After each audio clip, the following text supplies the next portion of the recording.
Yes, ma'am. We are present, ma'am.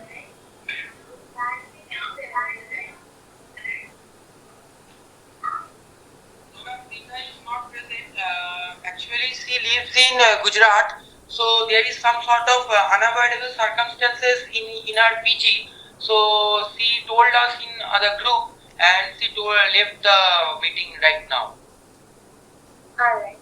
And we can okay. Their purpose is planting era and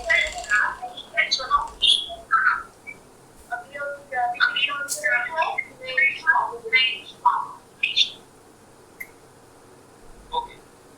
First of all, very good afternoon to all the members present here, respected chairperson, co-chairperson, and everyone. So I shall start with my presentation. Our topic, that is financial inclusion and socio-economic determinants of panel data analysis in the South Asian countries. So Diptaru, please go ahead with the presentation. So the thing is that first of all, we should start with motivation. What motivation the study is linked to? Financial inclusion in today's world is a very good, and not only good, it's a very huge topic, because to be very much financially included for every segment, starting from the industry section to every segment, it is very being mandatory for in today's date. So moreover, it drives out economic development, and moreover it drives out the reduction in poverty, unemployment, and social empowerment, etc. Moreover, larger sections in the Asian, South Asian, basically the South Asian sections, due to huge amount of illiteracy, low income, and digital connectivity gaps, there is a very there is a very poor amount of financial inclusion in terms. So moreover, financial inclusion helps in savings, as well as savings bootstraps. It helps us in investment, and moreover, in today's world with the digital payments like UPI, etc., financial inclusion helps us in many segments like employment, driving out unemployment, driving out illiteracy, and moreover driving out the digital gaps that we face. So this study actually examines how these socio-economic factors like GDP per capita of a country and internet usage of a country are the drivers of financial inclusion. So there are some literatures, actually recent literature from 2025 to 2023. We have studied recent literature. Basically, this topic has been a very big mandate in today's world. So recent literatures are more powerful than previous literatures, because in today's world, with the engagement of UPI and all these things, recent literatures have came up with a very big push. So first of all the literature suggests that if you are connecting digital gaps and infrastructure gaps, then there shall be a huge amount of financial inclusion. Moreover, in South Asian countries, basically in the rural parts of South Asian countries, basically if we talk about India, informal credit is a very big source. Informal credit is a very big source to financial inclusion. So that is also a part of financial inclusion. Informal credit is also a part of financial inclusion, but that is not legal. So that may gives to various problems, like in rural India, when we talk about financial inclusion, when we are talking about informal credit, there arises many problems. They are being abandoned of their land, they are being facing rural indebtedness and everything. So all this literature suggests that moreover digital financial literacy, mobile banking, and internet connectivity, per capita income, all are leading to a higher financial inclusions in those South Asian countries. Uh, Next, I shall proceed with my research gap. Actually, most of the works or most of the literature suggests that most of the works or the research has been conducted on the rural parts of the countries, with considering only one country. That is basically it is one kind of cross sectional. No time series analysis, or moreover a panel analysis has not been done yet. There are very few studies where panel analysis has been done in financial inclusion terms. Most of the studies suggest that most of the studies are being conducted on the basis of rural parts of the South Asian nations, and they were purely cross sectional. No kind of time series, how financial inclusion is changing over time, how they are being changing with the countries, how they are being changing along the countries. These types of research has been a very few in this field. So this is my research gap, that we are just trying to conduct a panel analysis by considering 7 countries, 7 South Asian countries, basically those countries which are underdeveloped and basically which are developing.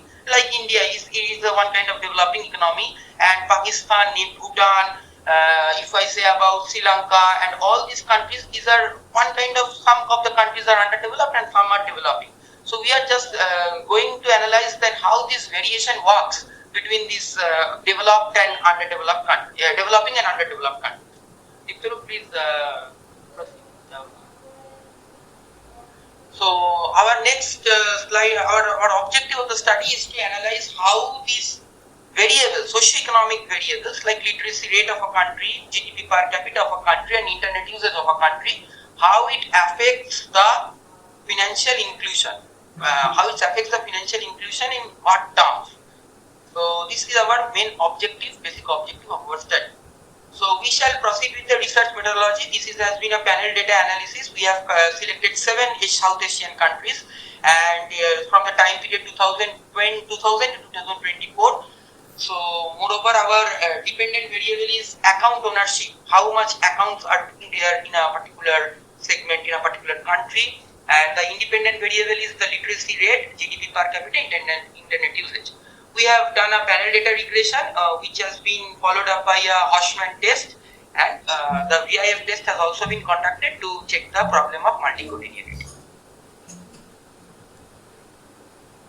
So this comes our econometric modeling. Actually, we have, as I said, we have conducted a panel data analysis. This is our dependent variable, YIT equals to beta 1 xt plus beta 2 xt plus beta 3 xt plus UIT, where UIT is the error term, white noise term, which follows the normal distribution with 0 mean and sigma square variance.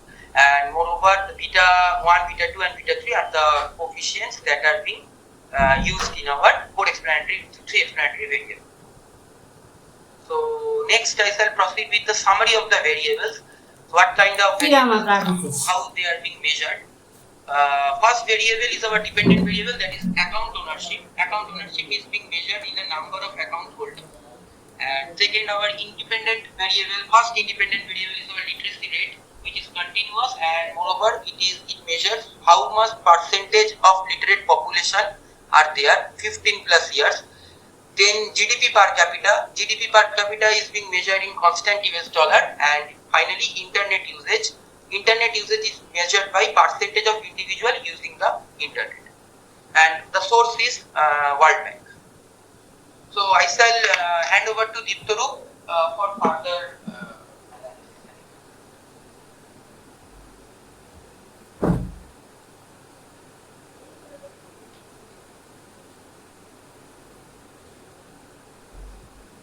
Very good afternoon, respected chairperson and co-chairperson, and all the fellow co-participants who are currently present here in the virtual mode.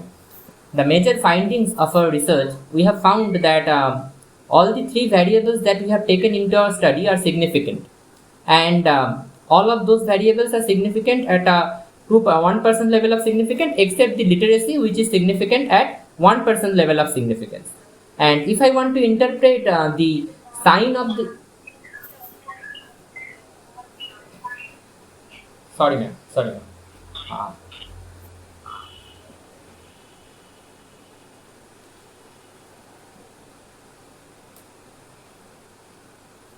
Good afternoon, respected chairperson and co-chairperson, and all the fellow co-participants who are currently present here in the virtual mode. So, as per our project, as per our research, all the variables that we have taken into account are significant. Log GDP per capita and internet usage is significant at 1% level of significance, while the literacy is significant at 5% level of significance.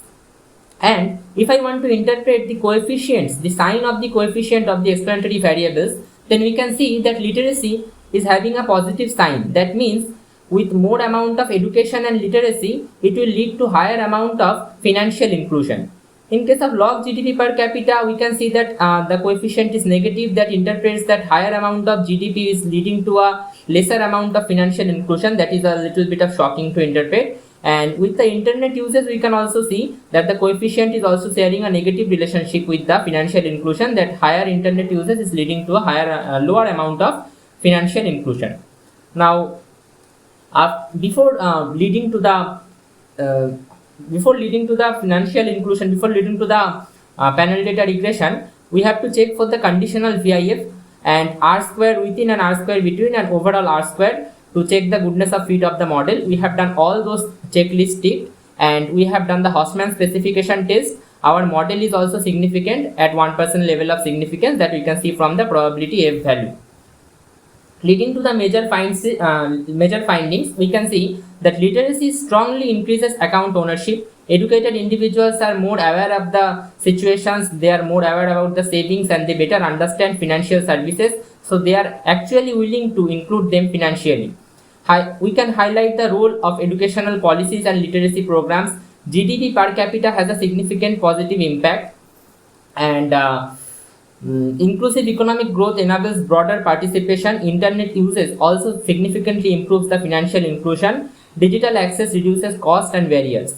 So basically, now I want to conclude, and there are some policy implications that I want to imply right now. Financial inclusion depends on literacy, income, and internet, that we have seen from our data and also from our result. Policies should integrate education, economic strategies and plannings, and digital strategies to make financial inclusion a reality right now. Education, if we talk about the recommendation, education, we should introduce education, more financial literacy programs to the schools and colleges and universities, making students much more aware about the financial programs, financial inclusions.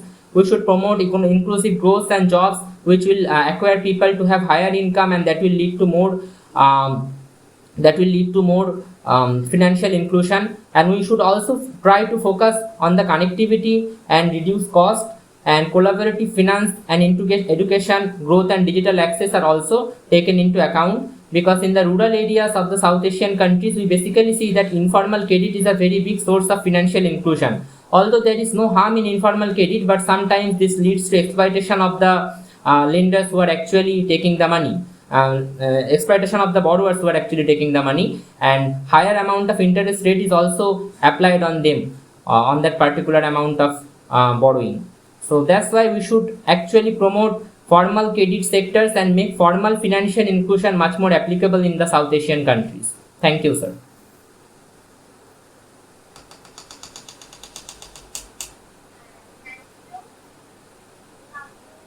Dear presenters, what is the answer? Very nice presentation. The paper is presented by Sharo Ghosh and Diptor Ghosh. Thank you, sir. Have any suggestion from Ashmita ma'am, Pooja ma'am, or Namalia ma'am? Please put your suggestion, if any.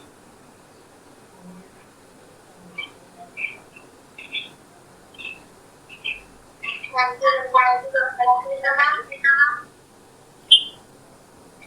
you, ma'am.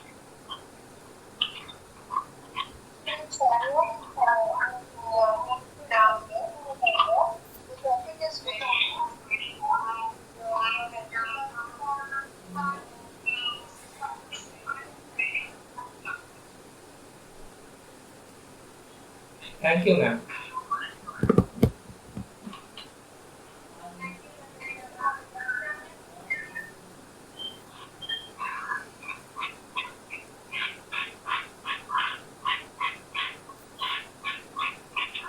Should I stop?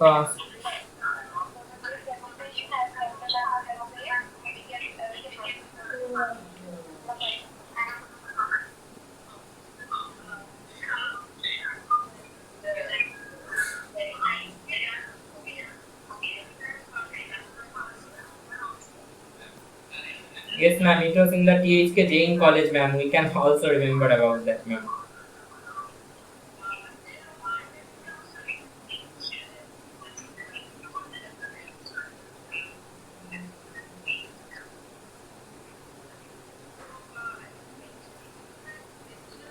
regression equation and the model part. I did not find that this time No, also. ma'am, this time it was there, ma'am. I can show you, ma'am, one more time, ma'am. That particular regression model fit. Yes, Okay. yes, ma'am. That's And it. second is I missed out on what is the sampling technique that you have used. Ma'am, this is basically here we have taken the data of all the all the 7 countries. So this is basically not a sampling. We have actually just done a census in that way. If we want to put into that context, it is basically a census, ma'am.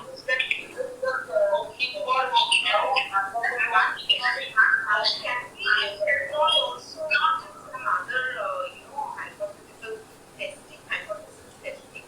Because why only panel regression in this study? And the data. The thing is that we are just looking forward with the variations in the developing and underdeveloped economies, because all the 7 countries we considered, most of them, four out of them were, I think, underdeveloped in the terms of HDI and everything if we see, and two to three of them other countries that were left, that were being developing countries like India, Bhutan, etc. These are slightly developing economies. So we just wait for the variations in those countries. How can the variations we can measure among those countries? How the variation works actually among these countries. Okay. So how you can explain the reason why maybe some relationship and see that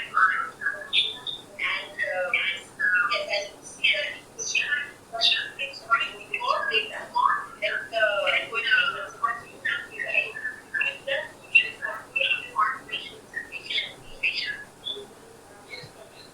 Yes, ma'am. And ma'am, you were just saying that in case of YI, you are just writing the dependent variable name. yes, and instead of that, we don't put the coefficient so that when you are getting the other data, you get that particular Yes. Okay, ma'am. We will obviously incorporate that, ma'am. We will obviously incorporate that, ma'am. Thank you, ma'am. Thank you, Shweta.